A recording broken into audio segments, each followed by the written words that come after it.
you fucking want to do? What you just fucking done. Maybe I don't want to come back.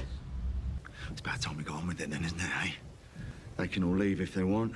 It's only really you that isn't going anywhere. Enough of this fucking bullshit! You're gonna die in here tonight, Kane. I only need one to blow your fucking head apart. I tell you, Sean, fuck all. And you was my brother. My fucking brother. A few years earlier, when he was just a struggling boxer, Kane had asked his brother for money to start a business. Lincoln said he would lend Kane the money, but only if Kane agreed to do one task in return. With no other choice, Kane accepted, not knowing what the task was. He was told to take a plastic bag from a poor woman and bring it back to the office. Kane did it quickly, unaware of the consequences. But to his shock, the woman panicked and chased him, as if her life depended on that bag. The chase ended when the woman was hit by a car. Kane, shocked by what he had seen, was immediately arrested. A few days later, he met O'Hara, a seasoned detective who had been tracking his brother for years. There, Kane learned the truth.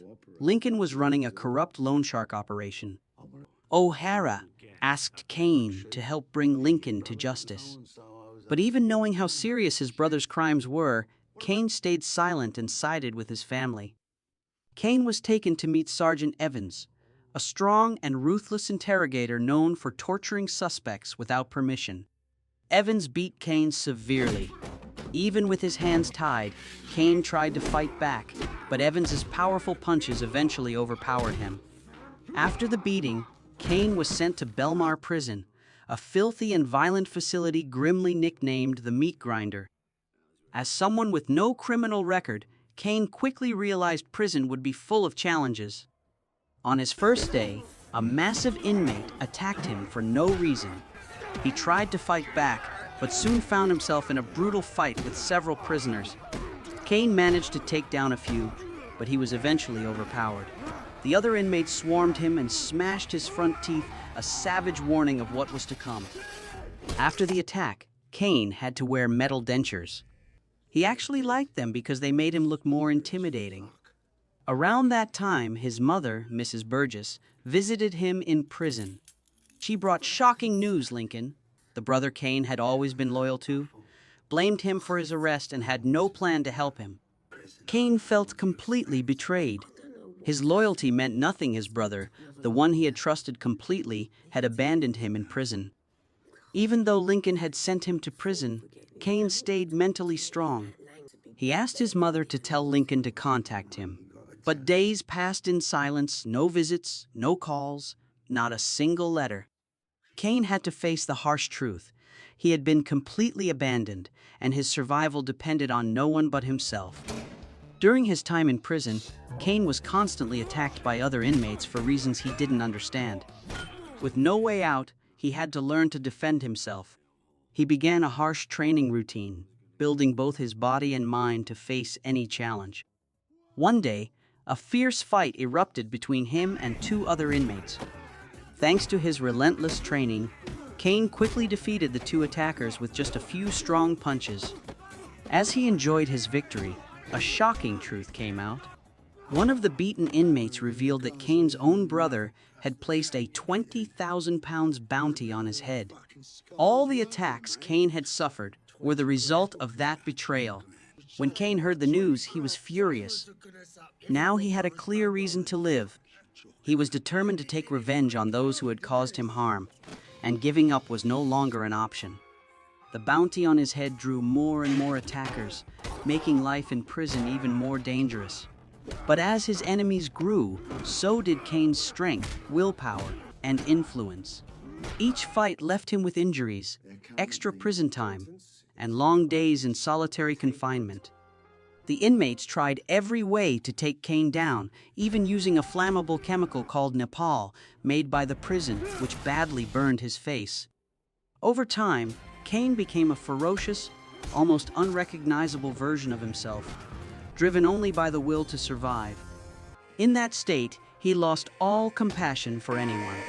Even the prison guards feared Kane, and some of them were seriously injured by him. During his 3 years in prison, he endured harsh days. One day, his mother came to visit with heartbreaking news. She had pancreatic cancer and didn't have much time left.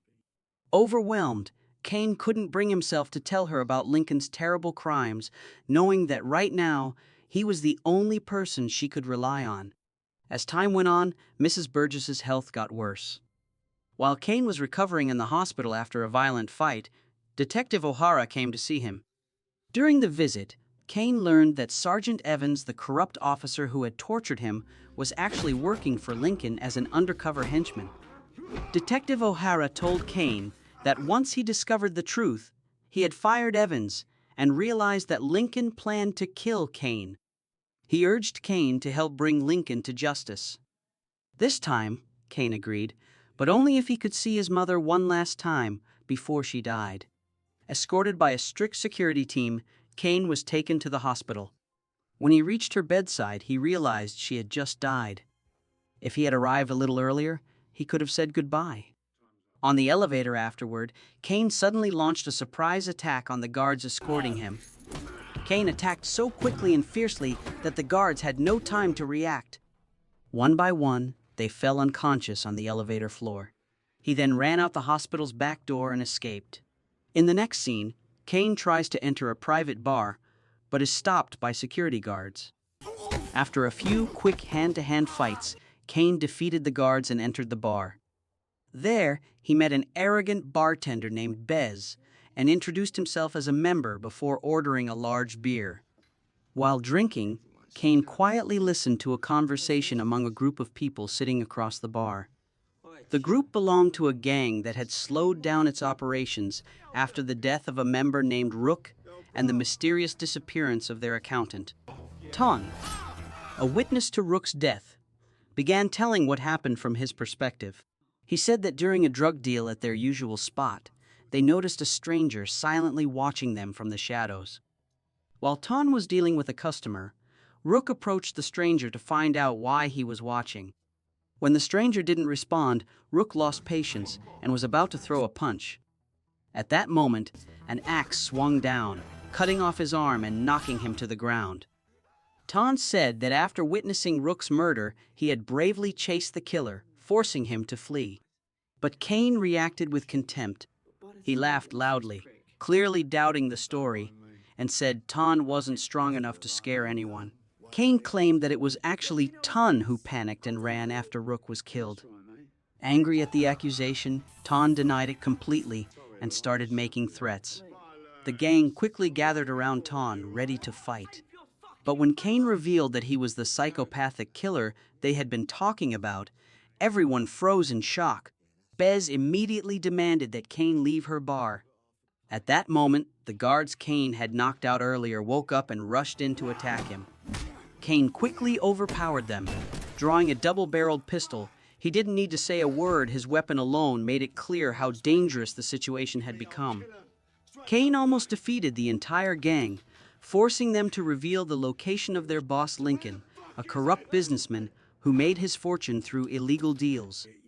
Lincoln was Kane's own brother, but instead of finding Lincoln, Kane came face to face with Hyde, the boss's closest and most loyal assistant, who remembered Kane's past very clearly.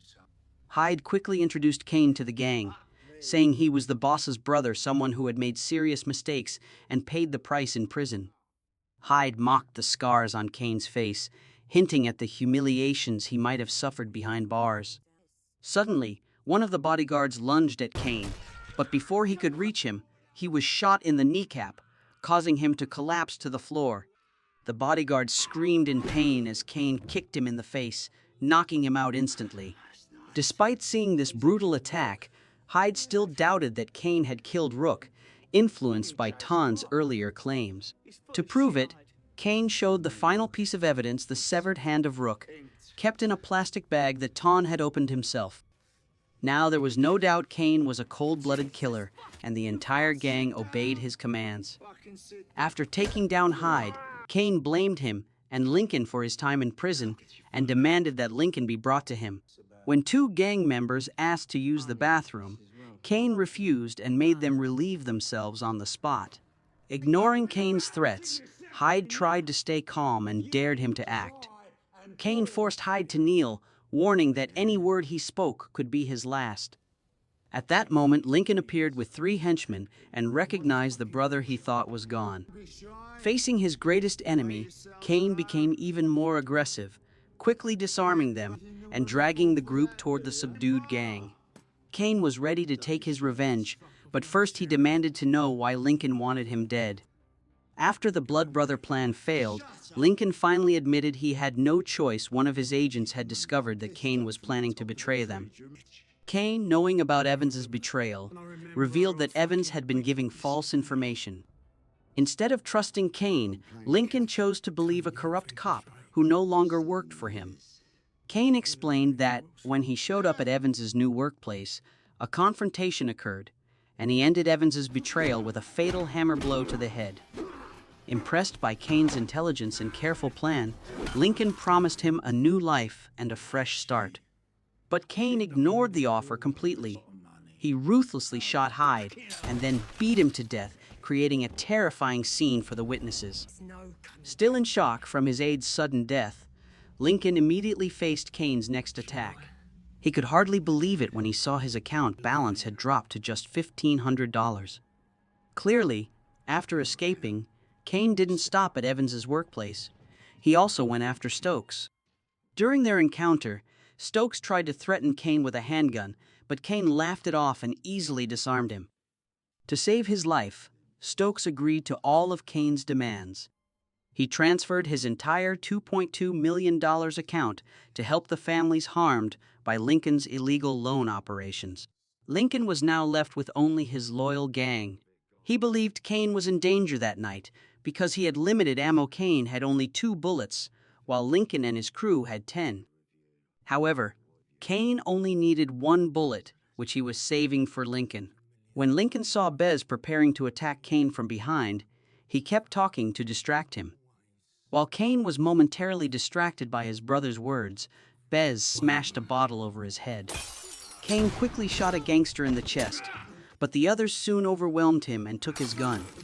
Unable to defeat Kane in hand-to-hand combat, the thugs started throwing glasses and bottles at him.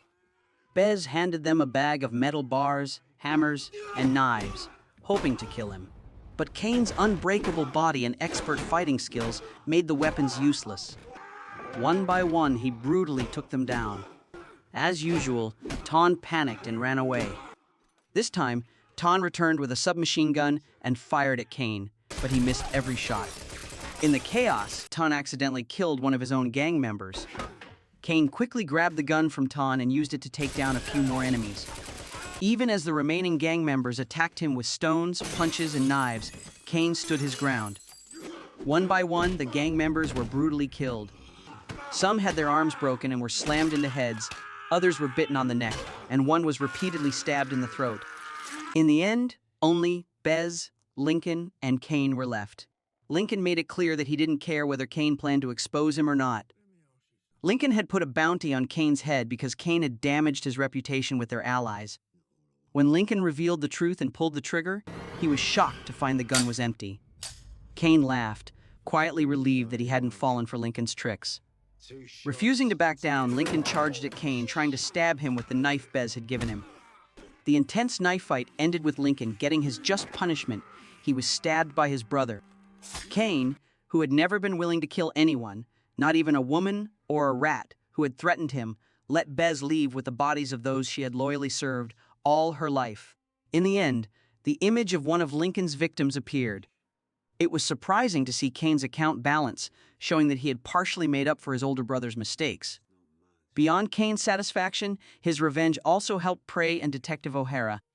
If you enjoyed this story, don't forget to like and subscribe to our channel where every film is explored in detail and every character has their own story to tell.